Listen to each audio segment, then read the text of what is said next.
loneliness, let's get this straight, like it is just a cue from your body.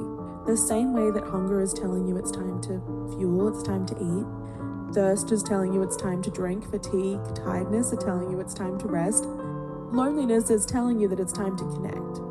Or it's time to sit with yourself and figure out why it is that you feel that way. It's also important to note that the more we excessively socialize, the higher our threshold for satisfying social connection becomes, the more we need.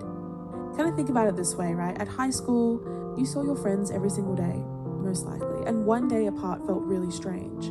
When we get into our 20s, especially our later 20s, our level and our capacity for seeing other people naturally goes down a bit.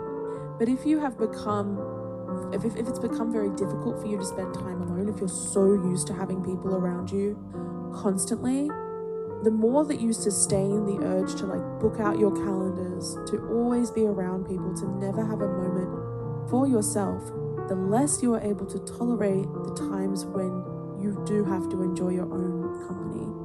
You know, there will be periods in life where you are lonely, but if you have never given yourself the opportunity to feel that way, to adjust to that situation, to embrace being a bit of a loner, a happy loner for some time, when you do eventually find yourself in that period, in that chapter, in that season of loneliness, it's going to be so much more difficult.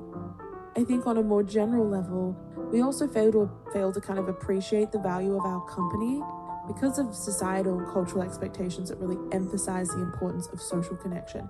And it is really important, right? This isn't like a denial of the value of friendship or the value of having somebody to talk to or having somebody to catch up with. It's more so that with our increasingly busy lifestyles and the constant barrage of like stimulation from technology, it can make it really difficult to slow down and actually enjoy solitude, because we tend to equate being alone with being bored and being unproductive, which are things that as humans we're not very good at managing. Those are not feelings that we're readily going to accept as part of our lives.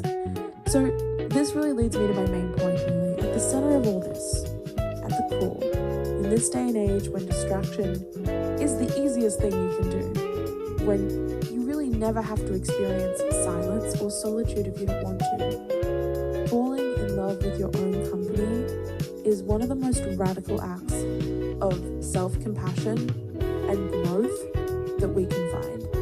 It isn't the easiest thing to do. It isn't, the funnest thing to do always, to like stay in and journal or paint or read on a Saturday night, to go to the movies alone, to go for a walk on your own. It does require sacrifice, and it does require discipline. Let's not deny that.